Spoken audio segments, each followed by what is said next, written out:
Yo soy Cristian Colón, médico internista, endocrinólogo de la Fundación Santa Fe de Bogotá y coordino toda el área de educación e investigación del Centro de Cuidado Clínico de Diabetes. La idea es que a continuación voy a hablarles de cómo usar las terapias insulínicas sin morir, ni matar en el intento. Problemas con el pointer.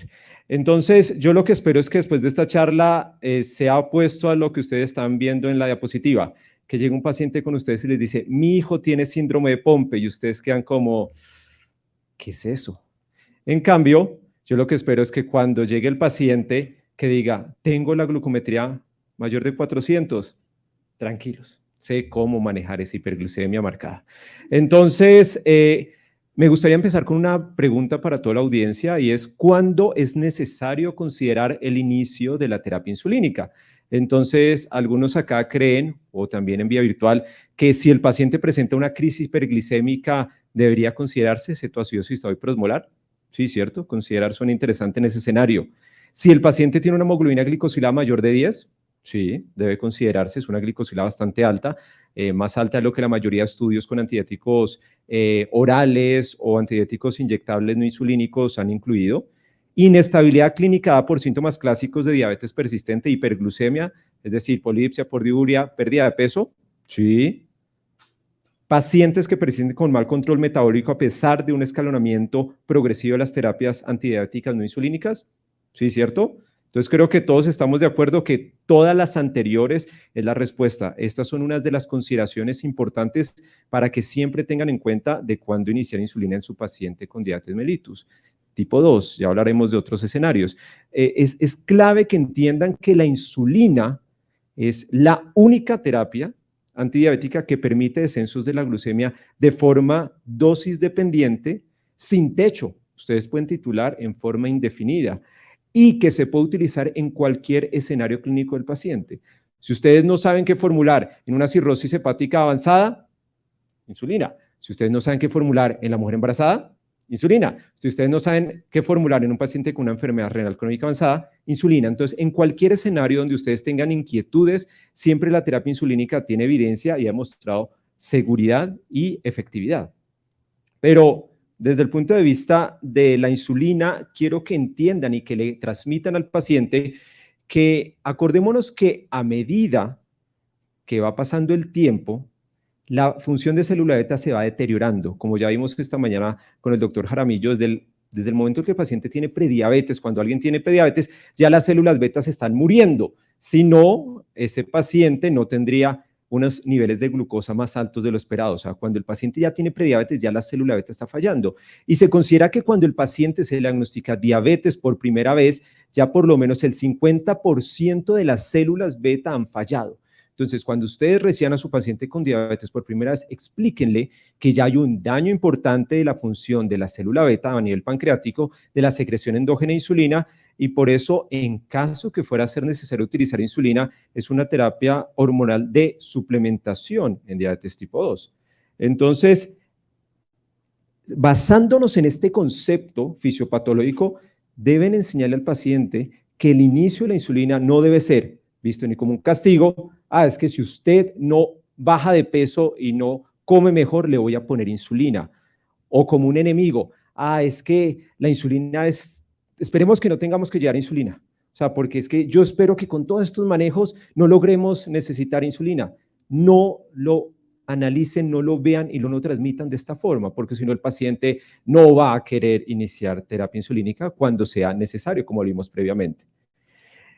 ¿Cuándo es obligatoria la terapia insulínica? En diabetes mellitus tipo 1, una destrucción autoinmune de las células betas pancreáticas, o en una diabetes secundaria, por ejemplo, a pancreatectomía. Si yo no tengo páncreas, ya no tengo células beta. Ahí es obligatoria. En este escenario se llama una terapia reemplazo hormonal. Si me quitaron la tiroides, tomo hormona tiroidea como reemplazo. Si no tengo páncreas, si mi célula beta falló, utilizo la insulina como terapia reemplazo hormonal. Pero en diabetes tipo 2 y en otros tipos de diabetes secundarias, diabetes gestacional, diabetes secundarias a medicamentos, muchas veces es una suplencia hormonal. Nuevamente la analogía con la tiroides, hipotiroidismo subclínico, me funciona parcialmente, pero necesito ayudarle más, doy una dosis de levotiroxina. Entonces, estos son los dos escenarios. ¿Y por qué es el concepto de la suplementación con insulina en diabetes mellitus tipo 2? Entonces, simplemente quiero que vean esta gráfica en una persona sana.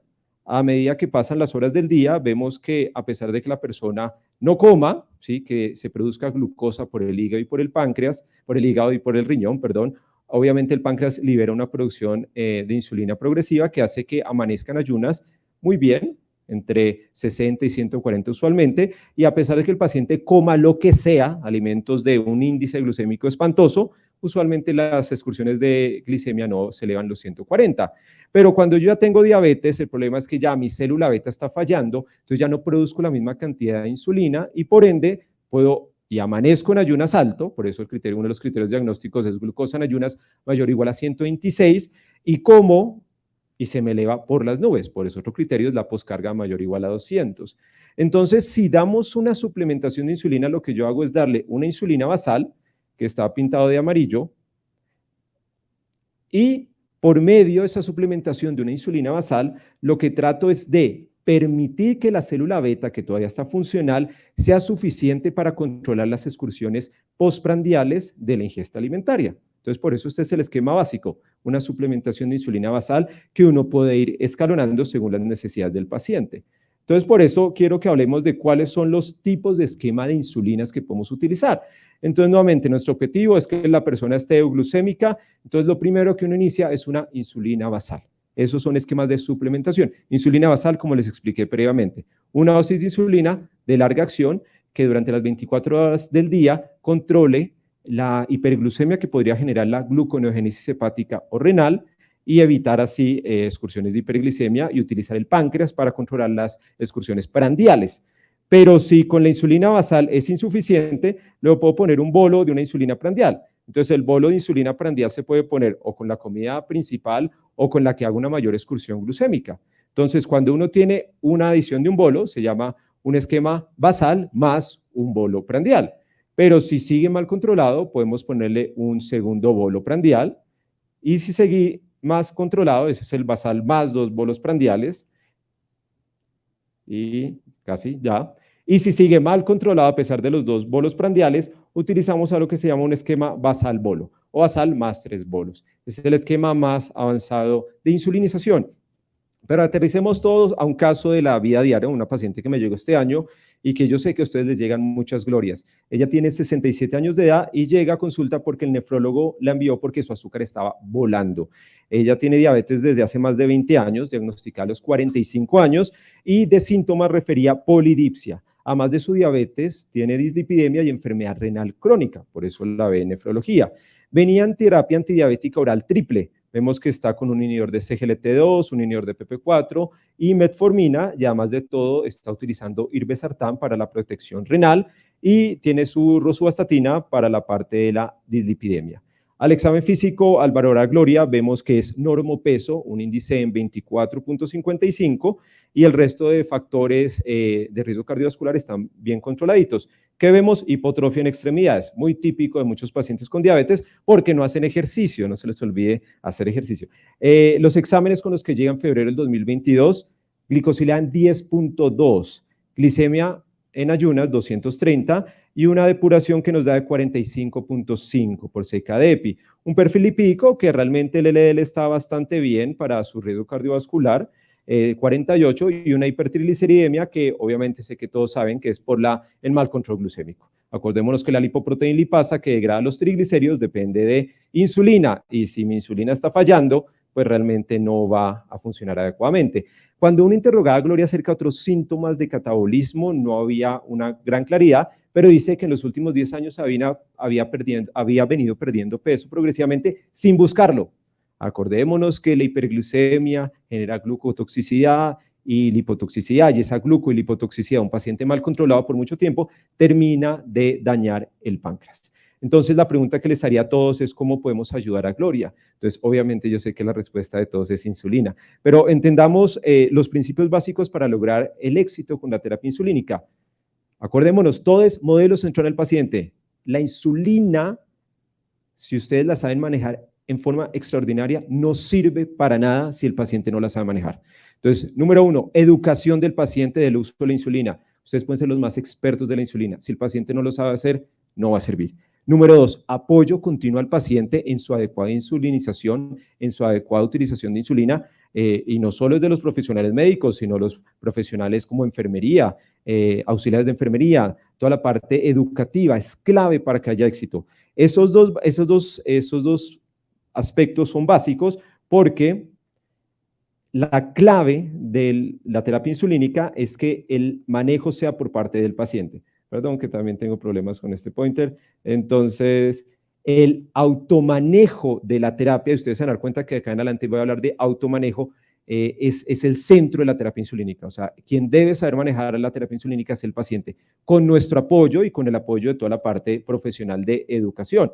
Entonces, ¿cuáles son los retos de la terapia insulínica cuando uno la prescribe? Ya el doctor Cata muy bien lo dijo, incremento de peso, la insulina es la hormona anabólica por excelencia, por eso hasta los fisiculturistas se la inyectan si quieren aumentar masa muscular, no es correcto, pero es una hormona anabólica por excelencia. ¿Y qué riesgo tiene? Hipoglucemia. La insulina, tú te la inyectas e independientemente de tu nivel de glucosa, baja el azúcar. Si tu azúcar está en 200, la baja, si está en 50, la sigue bajando. No es un medicamento inteligente como otras terapias. Adicionalmente, requiere monitorización para ajustar sus dosis. Entonces, pues el que se haya hecho una glucometría sabe que puede ser doloroso o incómodo, y si toca hacerse varias al día, bastante difícil. Es que tienes que hacértela antes de cada comida, 2 horas después de la comida, o sea, son las 12, 1, 2, uy, me pasó, son las 3. Entonces, es difícil. Y la eficacia del tratamiento no depende del médico, depende del paciente, de que entienda cómo se utiliza la terapia. Entonces, empecemos con lo básico en Gloria. Está mal controlada, ¿con qué empezaríamos? Una suplementación y empezaremos con una insulina basal. Entonces, empecemos definiendo qué es una insulina basal. Una insulina que dura haciendo efecto las 24 horas, que debe contrarrestar la gluconeogénesis hepática y renal y por ende no debe hacer pico.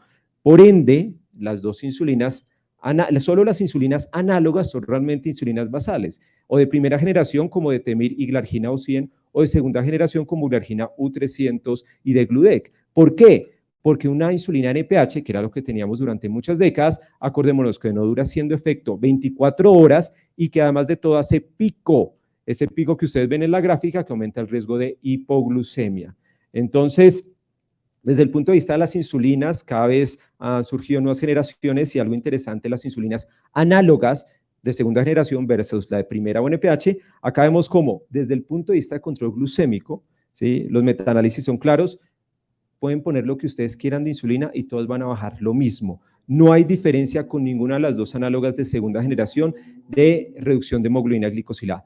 Todo lo reduce, acordemos, cualquier terapia insulínica genera reducciones de hemoglobina glicosilada a dosis dependiente. Pero entonces, ¿cuál es la diferencia de la NPH con primera y con segunda generación? Hipoglucemia. Entonces vemos como hipoglucemia severa, acá en este metaanálisis se confirma que hay un menor riesgo de hipoglucemia severa, que es la que más pone en riesgo la vida del paciente y complicaciones cardiovasculares como el síndrome de muerte en cama, muere por una arritmia por la hipoglucemia, tiene menor riesgo de hipoglucemia tanto insulina de Gludec como insulina Glargina U300 versus NPH. Y adicionalmente, hipoglucemia nocturna, que ahí es donde más se ha posicionado estas insulinas. Vemos que tanto insulina de Gludec como Glargina U300 tiene menos riesgo de hipoglucemia nocturna confirmada versus NPH o las insulinas análogas de primera generación, Glargina U100 o de Temir. Ese segmento entre las 12 de la noche y 6 de la mañana, acordemos que es el segmento nocturno, es el momento donde hay mayor riesgo de hipoglucemia porque es donde cada uno de nosotros en una forma fisiológica produce menos insulina. Todos nosotros que no tenemos diabetes producimos menos insulina en ese momento. Por ende, si alguien se está inyectando insulina, el momento donde hace más hipoglucemia es entre las 12 de la noche y 6 de la mañana. Entonces, por eso es tan importante en pacientes que están haciendo hipoglucemia o que tienen alto riesgo de hipoglucemia, la utilización de insulinas análogas de segunda generación. Vemos cómo el beneficio de hipoglucemia nocturna es claro en el metaanálisis. Peso corporal, lo mismo, así como todas bajan, todas pueden subir, todas tienen un efecto anabólico por excelencia. Pero entonces simplifiquemos todo. ¿Qué vamos a hacer con Gloria? Vamos a iniciar una dosis de insulina basal. ¿Cómo? Si no saben, se les olvidó la fórmula, no quieren aprendérsela, 10 unidades. Ese es el bastión de oro en insulinización basal. Si no sé, 10. ¿Cuántas unidades? 10 unidades de una insulina basal. Por eso considero lo mejor es análogas de primera o de segunda generación en pacientes que tengan alto riesgo de hipoglucemia. ¿Quieren ir más allá? No, yo quiero aprender más cosas. Lo pueden calcular por peso. 0.1 unidades kilogramo día. Eso en pacientes que tengan más riesgo de hipoglucemia, que tengan pacientes de enfermedad renal crónica, depuración menos de 60 o que tengan más de 70 años. Si cumplen estas características, a 0.1. Pero si no tienen estas características, puedo ir a 0.2 unidades kilogramo día. Entonces, si no sé, 10 o si no, entre 0.1 y 0.2. Pero si yo inicio insulina basal, ¿qué es obligatorio? La automonitorización de la glucosa. Ahí está nuestro amigo glucómetro, que afortunadamente nos permite que el mismo paciente ajuste su insulina. Por eso es automonitorización y autotitulación. Vamos a hablar a continuación. Entonces, esta es la terrible hoja que uno tiene que entregar al paciente. Entonces, uno la ve, ¿dónde tengo que llenarla? Si está con insulina basal, es solo antes del desayuno. ¿Por qué? Porque la titulación de la insulina basal se hace con la glucometría de apenas yo me levanto en el momento de que no he comido nada, porque acordémonos que la insulina basal contrarresta es la hiperglucemia causada por la gluconeogénesis hepática y renal, que cuando se ve puramente en ese momento, o antes del desayuno o apenas me levanto. Solo se tiene que hacer una glucometría al día al paciente, eso sí, idealmente todos los días, mientras se titula óptimamente, y ya. Entonces le entregan su hojita y le dicen, este es el único momento, no tienes que enredártela. Pero no es simplemente formularle ya, ven, te vas a poner 10 unidades porque se me olvidó la fórmula, te haces la glucometría en ayunas y chao. Es fundamental que haya un apoyo por el personal de enfermería que nos ayuda a educar adecuadamente cómo se pone la insulina. Si ustedes no enseñan en administrar la técnica adecuada de la insulina, si no se administra adecuadamente, no va a servir para nada. Si el paciente se la pone sin quitarle la tapa, no va a servir para nada. Si el paciente se la pone en el aire, no va a servir para nada. Si el paciente se la pone intramuscular porque no sabe los sitios adecuados, se va a absorber más, y si hace mal el pliegue, se la va a poner mal. Entonces, esto es un resumen sencillo de los sitios. Acuérdense que tienen que contar idealmente entre 5 a 10 segundos, a cuando ya cuadraron la dosis, lo administraron y ya oprimieron y ya está en ceros, tienen que ahí contabilizar entre 5 a 10 segundos. Y la recomendación para todos nosotros es apoyémonos en el personal de enfermería que usualmente nos ayuda en esta parte de educación. ¿Y cómo es la autotitulación? A mí no me interesa que ustedes sepan titular la insulina. Yo quiero que ustedes le puedan enseñar al paciente a titular la insulina. Parece que cuando uno puede enseñar algo, realmente domina el tema. Entonces, primero, establezcan un objetivo glucémico en el paciente. Señora Gloria, tu objetivo glucémico va a ser este. ¿Eso de qué depende? De la glicosilada que ustedes quieren llegar. Si es menor de 7, es el famoso 80-130. Si es menor de 7,5, entre 90 y 130. Si es menor de 8, 90 a 150. O si pues menor de 8,5, 100 a 180. Entonces, por eso el famoso menor de 7, buscamos 80 a 130. Señora Gloria, necesito que usted amanezca entre 80 a 130. ¿En qué momento? Antes del desayuno. Listo. Y ahora, ¿cómo vas a tú titular la insulina? No yo cuando vengas a consulta, sino tú en tu día a día. Si tienes 3 días seguidos la glucometría mayor de tu objetivo, en el caso de Gloria, 130, subes un 10 a un 20%. No, eso es muy enredado. ¿Cómo así que el paciente que no tiene un buen conocimiento numérico, 10 a 20%, doctor, es muy enredado? Listo, 1 a 2 unidades. Entonces, 3 días seguidos con la glucometría en ayunas por encima del objetivo, 10 a 20%, o si no, 1 a 2 unidades. Para bajar, muy sencillo.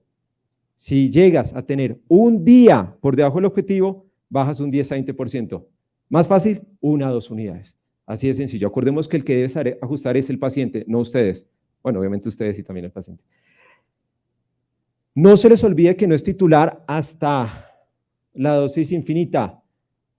Si ustedes tienen una dosis por kilo de peso mayor de 0.5 unidades kilogramo día de insulina basal, consideren que esa glicosilada fuera de metas es porque hay excursiones postprandiales. Entonces, usualmente, cuando ustedes lleguen a una dosis máxima de 0.5 unidades kilogramo día de basal, consideren que necesitan empezar a utilizar o terapias que optimicen las excursiones postprandiales, que las eviten, o utilizar bolos prandiales. ¿Sí? Si ven esas variabilidades en las glucometrías en ayunas, sospechen eso. Unos días amanece bien, otros muy altos. Entonces, ya no es solo basal. A partir de 0.5 ya debo o asociar bolos o asociar otras terapias que tengan un efecto sobre las excursiones postprandiales. Entonces, ¿cómo intensifico la insulina basal? Con insulinas. Entonces, sencillo, la más fácil es poner un bolo, o 2 bolos o 3 bolos, pero ¿por qué no a todo el mundo basal bolo de entrada?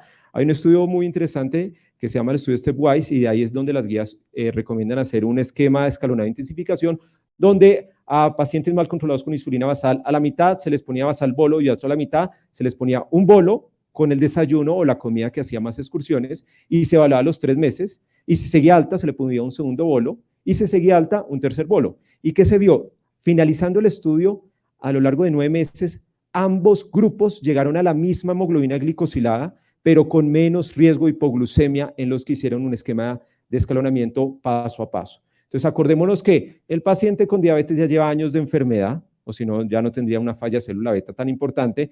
Entonces, lograr ese control es importante, pero no a expensas de hipoglucemia. Entonces, la recomendación es un esquema stepwise. Entonces, simplemente ustedes empiezan un bolo de insulina prandial. ¿Cómo lo inician? 10% de la insulina basal, una forma sencilla, estoy con 20 unidades de mi insulina basal, le empiezo 2 unidades con la comida principal, la que más come, o con el desayuno, así se hacía en el estudio, y si me parece que esa dosis, o se me olvidó el porcentaje, ¿cuánto? 3 a 4 unidades. Entonces, o 10% de la insulina basal, o 3 a 4 unidades, con la comida principal o la que hace mayor excursión si usted le hacen glucometrías. Así de sencillo. A los 3 meses, sigue mal controlado, le pongo un segundo bolo de insulina con la siguiente comida. Y si después de 3 meses sigue mal controlado, un tercer bolo con la siguiente comida. Entonces, cuando ya se empieza a intensificar con esquemas basal más bolos, entonces ya tenemos que empezar a hacer más glucometrías. Usualmente lo primero es que si ustedes empiezan solo con un bolo con el desayuno, entonces además de la glucometría antes del desayuno, la tienen que hacer 2 horas después del desayuno. Ya les voy a explicar cómo se titula. Pero si ya están con otro bolo con desayuno y almuerzo, además del desayuno, tienen que hacerse glucometría 2 horas después del almuerzo. Y si ya está con el tercero, que es el de la comida, además del desayuno y almuerzo, 2 horas después de la comida. Eso es en pacientes que no cuenten carbohidratos ni nada, porque si el paciente, además de todo, cuenta carbohidratos, tendría que hacerse antes y después.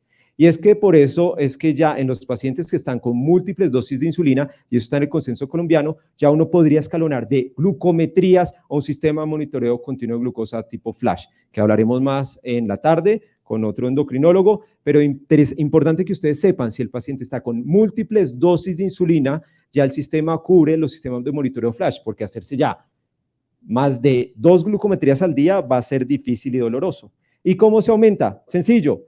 Ustedes le dicen al paciente, si tienes 3 días seguidos la glucometría 2 horas después de esa comida donde te la estás poniendo mayor de 180, le subes un 10 a un 15%. Sencillo. Muy difícil ese 10 a 15% para que entienda el paciente, 1 a 2 unidades. 3 días seguidos por encima de 180 a la postprandial del desayuno, le subes 1 unidad al bolo de la insulina del desayuno. Y así con almuerzo, y así con la cena. Y para bajar, lo mismo. Si está por debajo, en las guías dicen si presenta hipoglucemia, bajen un 10 o un 20%. Eso es lo que dicen las guías, un solo episodio de 10 a 20%. En lo personal, teniendo en cuenta que la hipoglucemia es tan horrible, si alguna vez la han experimentado, yo no quiero que haga hipoglucemia. Entonces yo le digo a mis pacientes, si vas a tener una glucometría 2 horas postprandiales menor de 100, le bajas 10 a 20%. Más sencillo, 1 a 2 unidades. Para subir 3 días por encima de 180, así se ajustan los bolos prandiales. Para bajar un solo día menor de 100. Guías dice hipoglucemia, yo no quiero. Y para ir finalizando, no olvidar que la terapia insulínica, si no va de la mano con un concepto clave de alimentación, no va a servir. Ustedes ya vieron el concepto de índice glucémico. Si el paciente se la pasa desayunando alimentos de índice glucémico alto, por más insulina que ustedes les pongan, acuérdense que por una insulina rápida empieza a hacer efecto en 5 a 15 minutos y el pico de una insulina análoga rápida lo logra a la hora. El pico de un alimento de índice glucémico alto lo logra antes de los 40 minutos, entonces no va a haber forma que un jugo de naranja con pan se controle por más insulina que ustedes le pongan. Entonces el paciente que ya está con necesidad de insulinas tiene que saber que necesita modificar el índice glucémico de los alimentos, porque si no, no lo vamos a controlar. Y la carga glucémica, que es un concepto adicional, que es multiplicar el índice glucémico por el contenido de carbohidratos que realmente tiene, dividirlo en 100. Y así como ya vieron esta mañana que índice glucémico alto es mayor o igual a 70, medio hasta entre 56 y 69 y bajo menor o igual a 55, en carga glucémica también se utiliza el punto de corte de mayor o igual a 20, es alto, la carga glucémica y menor o igual a 10 es bajo. De esto les recomiendo que revisen el último consenso mundial, donde están todas las tablas de índice glucémico y carga glucémica, porque como ya lo habla la nutrición, varía en muchos factores. Y como último, prevención y manejo de la hipoglucemia. El peor enemigo de la insulina es la hipoglucemia. Entonces le enseñamos al paciente no solo usarla, sino cómo prevenir el efecto adverso más temido. Y primero es definirla. Entonces, ¿qué es hipoglucemia? Si tienes una glicemia menor de 70. Nivel 1, menor de 70. Nivel 2, menor de 54. Y nivel 3 es cualquier valor de glucosa menor de 70, pero que requiere la asistencia de un tercero para salir de eso. Esto es de nuestro manual que le entregamos a los pacientes. Ellos deben saber cuáles son los síntomas que podrían indicarles que tienen hipoglucemia y ante la presencia de esos síntomas deben hacerse un valor glucémico. ¿Y cómo la corrigen? Con la regla del 15.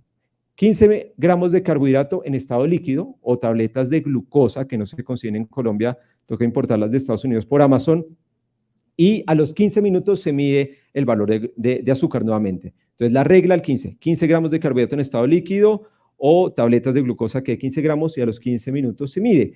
Si después de esos 15 minutos de haberse tomado eso sigue por debajo de 70, repite la regla al 15 gramos más y mide a los 15 minutos. Si está por encima de 70, come algún alimento, usualmente un carbohidrato complejo, para mantenerlo y decirle a su médico en la próxima consulta que está haciendo hipoglucemia. Eso es importante para que analicemos. ¿Y qué son 15 gramos de carbohidrato en estado líquido? Un vaso de agua con 3 sobres de azúcar, 5 gramos trae cada sobre, un jugo de cajito usualmente trae más o menos 14 gramos y una Coca-Cola o una gaseosa normal, 150 mililitros, trae 15 gramos aproximadamente. Entonces, el glucagón es una estrategia que dejamos en diabetes tipo 1, usualmente y lo da el sistema de seguridad social.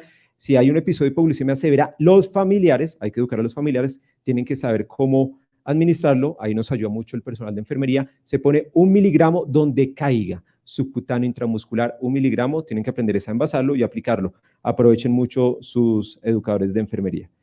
Y como conclusiones, ya para cerrar, quiero que se lleven que la terapia insulínica es la herramienta más eficaz, poderosa, flexible que existe para el manejo de los pacientes con diabetes mellitus, cualquier tipo de diabetes, con cualquier comorbilidad, que el inicio adecuado y el ajuste oportuno de la insulinoterapia permitirá un adecuado control glucémico y desenlaces óptimos en nuestros pacientes. Y cuando ustedes no sepan qué terapia utilizar, la insulina espero que su opción sea. Muchas gracias.